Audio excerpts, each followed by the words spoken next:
Northern Ireland Environment Agency. Is that better? Yeah. In some ways, our presentations are very similar but different. I mean, we're DARA, we're a bit of government. There is also a Sport NI in Northern Ireland. In some ways, who created this map? I mean, Outdoor Recreation NI, now Outscape, created the map we're going to talk about and created the people in the outdoors monitor in Northern Ireland. That's our what, where, why, who's doing what, how we use it. What we have in Northern Ireland is a strategic outdoor recreation group, which is across government.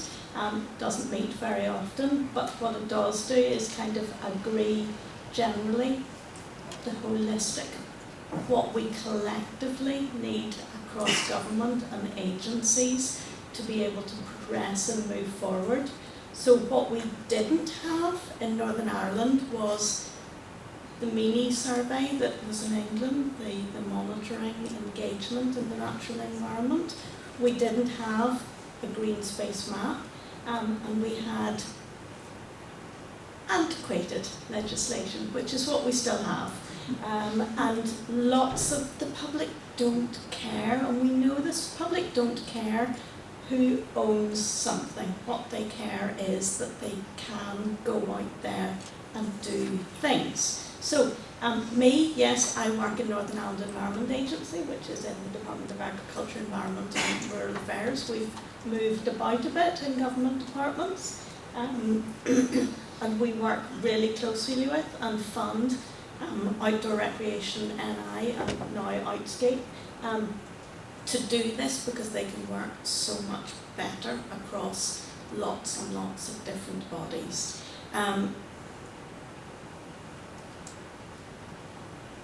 Is that backwards?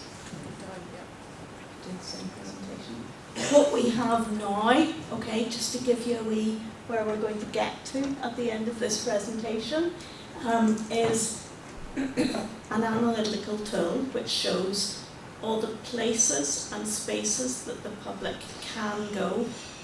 Like in Ireland, we don't have access to all land. It is a big gift of landowners unless it is publicly owned land or NGO land generally. So we have places and spaces. We have a tool that will then tell you how close people are. It'll tell you where the gaps are, what percentage of the population has access to something within council areas, and how much of things there is to enable us to look at what the gaps are.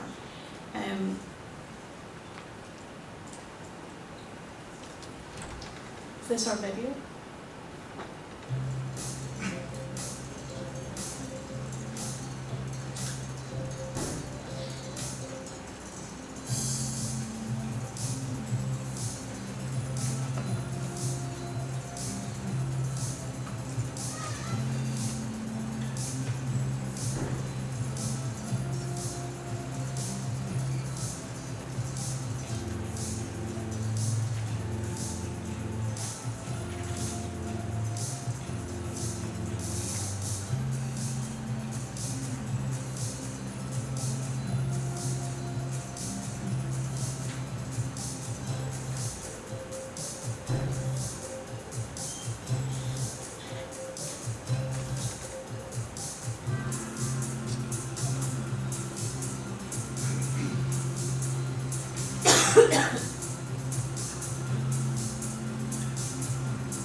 Haven't seen that one. So, as I said, what we didn't have was consistent measurable metrics across strategies and consistent information that we could share and use as a planning tool. And so we decided to start. And about 15, possibly 20 years ago, we started trying to map all publicly owned land. And it was a nightmare because GIS just wasn't quite there. And then in 2017, ORN had a conference in Ellesmere. Who was there? Oh, wow. Carolyn, one person? Wow. Okay, so it just shows you how people change over time, and I'll talk a bit later about the importance of people. Like this. It was outdoor, OSNI, outdoor, what's the English mapping organisation?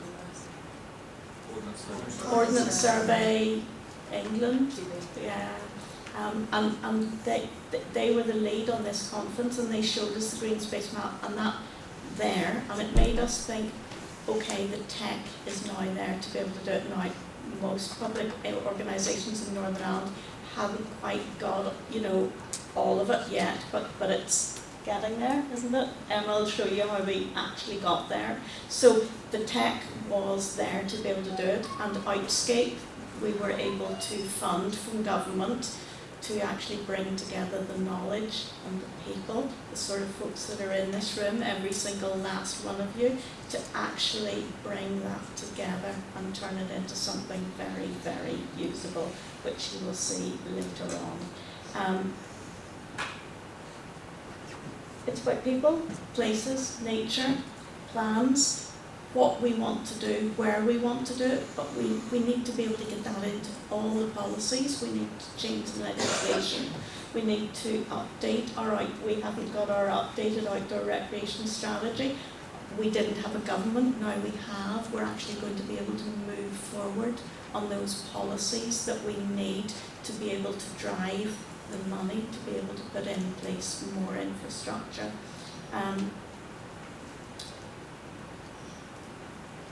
In Northern Ireland, access is in DAERA for interaction with the natural environment. It is in rural affairs, part of DAERA, for developing the rural economy.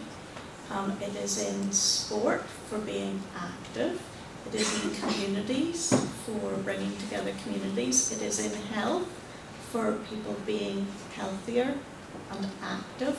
So it doesn't fit perfectly with anybody, but it was great therefore to be able to agree that it needed done, and then for DAERA and Department for Infrastructure to say, okay, we'll fund it on behalf of everybody. It didn't really matter who funded it, as long as it was funded it, and there was an organisation that could actually think, yes, we're going to do it.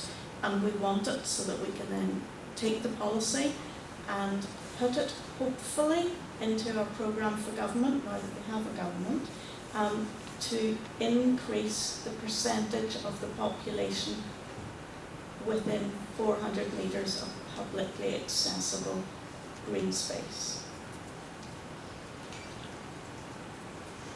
Because we know it's good for people, and it's good for nature, for interacting, for people networking with each other, for our health, for our well-being. Now, the people in nature outdoors, our Pomney survey is similar to, is it still called MENI in England? No, it's called PANS. PANS, People and Nature Survey. Okay, and in Scotland? SPANS, Scottish People and Nature Survey. Excellent. And in Wales? Wales, anybody? Okay. If it was, it'd be WPAN. Excellent. And in Ireland, is there a people and nature survey? Is there an equivalent? Did you find one? No? No? Okay. But you do ask those questions as why do you go out, how often do We you have go an out? Irish sports monitor which talks about sport, and then it has flexible modules where we can specifically drill down into specific topics. Yeah, Yeah. yeah, yeah. Those things that we actually use then to say, what are the gaps, what do we need to influence, what do we need to change, and I think that's what we're going to be talking about later on in the day. So this showed what we needed to do, what we needed to change, and that's what we're going to need to do next. What does it tell us? Emma's going to tell us what it tells us, and then I might come and sum up, possibly. This is how it all happened. I just funded it and wanted it to happen. Emma actually made it happen and did all the work. So much work. Yes, thank you, Maya. Maya's done the important bit, and I'll now do the nerdy bit, and hopefully not bore you too much with the data. So we were provided with data from over 20 organisations, the same as within the south, we only have 11 local authorities to deal with, which is a lot easier, mostly, but the same idea. These organisations provided us data in various different formats. We got points, polygons, tables of data. So my job was to take all that and make it into something useful and usable. So this is the GreenspaceNI map at the minute. So the map contains a green space layer, so that includes the woodlands, parks and gardens, open countryside, coastlines and mountains, amenity green space and nature reserves. We also have an off-road trails layer, so that includes all the walking trails, cycling trails, multi-use trails, greenways and towpaths within Northern Ireland. So you can see the figures there that we have just under 2,000 miles of off-road trail. Now here's a bit of a brain wrecker, make sure you're all awake this early in the morning. So this is basically a map of how much there is in Northern Ireland of both green space and trails. So to simplify it for you, so best case scenario is G1, so you'll see in the key there, that means that there's lots of green space and lots of trails. The worst case scenario is T3, so the lighter coloured areas. So you can see how the density of green space and trails is divided across Northern Ireland, and you can see that it's not equal across the province. So one of our aims, as Maia had mentioned, was to quantify how many households are within 400 metres of a green space or off-road trail. So to do this, we use shape preserving buffers for the trails, and we use service areas for the green spaces, using access points which have been collected by organisations, data providers, and also manually by myself, using various different data sources, so trail networks and where they intersected green space, road networks and where they intersected the green spaces. And this allowed us then to create the service areas, which provides a much more accurate indicator of how many addresses are within that 400 metre radius. So the results of this then, and we've just recently updated these figures for the latest environmental statistics report. So these figures as of this year are that 47.2% of households in Northern Ireland are within 400 metres. When we extend this then to a kilometre, so roughly a 15-minute walk, we have 73% of households. And I should note that the green spaces that have been used for proximity are a minimum size of 2 hectares. Anything smaller than that is included within the map, but it's those over 2 hectares that are included for the analysis. Then for 2 kilometres, we've extended this to 20 hectare green spaces, so 83.6% of households are within proximity, 2 kilometre proximity. The vast difference then we see is when we break this down to an urban and rural split. So we all know the Emerald Isle, country known for being green. So we have a lot of rural space and a lot of people living in the middle of nowhere, including myself, who may be surrounded by green spaces, but it's not necessarily those public the accessible green spaces that we're measuring. So you can see there that 56.4% of addresses in urban areas are within 400 metres of green space, but when we move to the rural areas, this figure decreases to 8.8%, so quite a stark difference there. We've also broken this down across the council areas. There's 11 local authorities within Northern Ireland, so you can see that there's vast differences across the authorities as well. The more urban ones have a higher percentage, and those more rural areas have a lower percentage. We can also break this down further, and we can use various different geographies. These have all been obtained from NIEA, so the Northern Ireland Statistics and Research Agency. And as a result of the previous census in 2021, NIEA created these new super data zones. So the last edition was super output areas, but these are the new ones as of 2021. So you can see there that the darker areas have better proximity to green space and the lighter areas have a lower proximity. This geography also allows us to compare various different health statistics and deprivation statistics, various different things, and compare them to access to green space. One interesting map, and I think this is one of the last ones that I'll show you. So this is proximity versus provision. So yes, there may be lots of green spaces, but can people actually get access to them? One area I'd like to point out is that big green area around here. This is from Glendalough District Council. You can see there, that means there's lots of green spaces, lots of trails in that area. But when we look at the same thing in the proximity analysis, you can see that it's quite low area for proximity to green spaces, highlighting that importance of using the access points and the shape preserving buffers and service areas for the analysis. When we zoom in then to closer examples, all the green spaces and trails that are within the map haven't been quality controlled, so anything that's a green space that's been provided from the local authorities and NGOs, it's been anything that's gone in there, and there's no quality analysis done on it, so this example shows that quite well.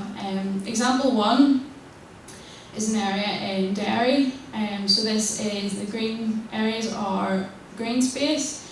You can see that there's also a trail out through it shown in blue. When we look at the Strava heat map for the area, you can see that there's very little usage in that green space, and this is one of the main access points. That super data zone has 100% of addresses within that 400 metre proximity. When we compare this then to another example, same idea, super data zone with 100% of addresses within 400 metre proximity. This is the green space in here, and you can see the Strava heat line is a lot darker than the previous example, and this is the main access point. Highlights the importance of looking closer at the data and that it hasn't been quality controlled, and there's differences in access across the country. You can also use the map for assessing impact on building trails. At Outscape, we love building things, we love building trails and getting more people outside. So more recently, since the creation of the Green Space map, I've been helping the place shaping team to analyse the impact of some of their trails, looking at the proximity figures for super data zones or council areas currently, and adding in maybe a new proposed trail and seeing what impact that can have on the local population. This is one example here. You can see this trail, and this is Bunkers Hill in Castlewellan, County Down. And you can see after the trail has been built, these addresses here in blue are now directly within that 400 metre proximity of the trail. So that's roughly about 100 addresses that have been impacted by building that one new trail. So that's not it. Thankfully, there's more to come. We're definitely nowhere near finished yet. As I mentioned, quality is a big thing, and we're now starting to look at accessible green space standards and quality measures for the green spaces. So that's one thing that will be up and coming in the next few years, and we'll be providing a quality assessment for all of the green spaces in the map. We've also provided some training for local authorities and for general users in Northern Ireland on some of our apps. So we have, as Maia showed there, a dashboard and we have a map here. They're all online, publicly accessible resources for everybody. So we've provided some training on them, and I'll show you another QR code in a minute where you can access all those resources. We're also going to be working on collecting all the access points for off-road trails. As I mentioned, we have for green spaces already. So the next stage is collecting those access points for off-road trails to increase the use of the service areas and make the data a lot more accurate. And here is your QR code. So this is our dashboard. It has all the layers, all the data you could ever want for green spaces in Northern Ireland. And this is our map viewer here, with just a wee bit more detailed analysis. That QR code will take you to the Outscape website, and you can access all the links there for all of the data, as well as the training resources and videos. Thank you, and a big thank you as well to Maia. This project couldn't have happened without Maia and without her influence and her passion for green space map. I don't think there's two people in the world that know more about green spaces than Maia and I, so a big thank you to her and to Dara as well.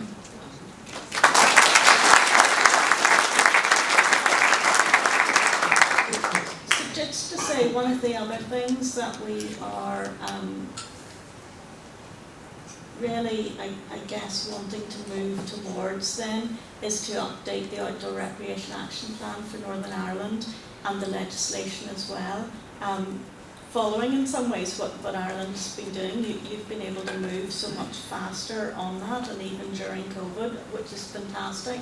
But actually to use this to look at and to really explain that we now have the data that says there's huge gaps and that people need, we know people need, but we can now prove that people need. Before, it was in our heads. We all knew it, but we couldn't say it definitely is, and that's the importance of having the data, but the plan to use it. And we're going to move to looking at actually big data use. So you've been using Strava maps, but we're now looking at using lots and lots of programs that bounce off the cloud and on our phones and our gadgets, and looking at therefore how many people are using areas, not using people counters, but this looks as if it may be a much cheaper way of doing it, so that might be in next year's presentation. All right, thank you. Thank you.